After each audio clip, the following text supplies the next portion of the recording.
ఇంతకుముందు శ్లోకానికి కొనసాగింపుగా ఈ శ్లోకం గర్గ్ సంయుత నుండి ఇలా వివరిస్తుంది. శ్రీరాధికోవాచ యత్ర వృందావనం నాస్తి యత్ర నో యమునా నది యత్ర గోవర్ధనో నాస్తి తత్ర మేన మనస్సుఖం.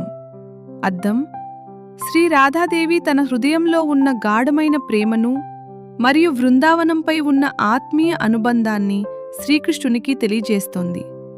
ఆమె చెబుతోంది, వృందావన అరణ్యం లేని చోట, పవిత్ర యమునా నది లేని చోట, గోవర్ధన గిరి లేని చోట తన మనస్సుకు ఎలాంటి ఆనందం కలగదని.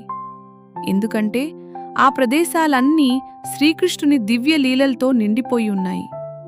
రాధాదేవికి అవి కేవలం ప్రదేశాలు మాత్రమే కాదు, కృష్ణస్మరణతో నిండిన పవిత్రమైన ప్రేమస్థానాలు. అందువల్ల వాటి నుండి దూరంగా ఉండటం ఆమె హృదయానికి బాధను కలిగిస్తోంది.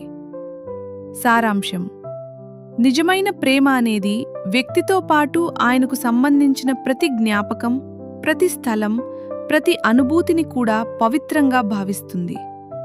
భగవంతుని స్మరణ ఉన్న చోటే భక్తుడి హృదయానికి నిజమైన ఆనందం లభిస్తుంది.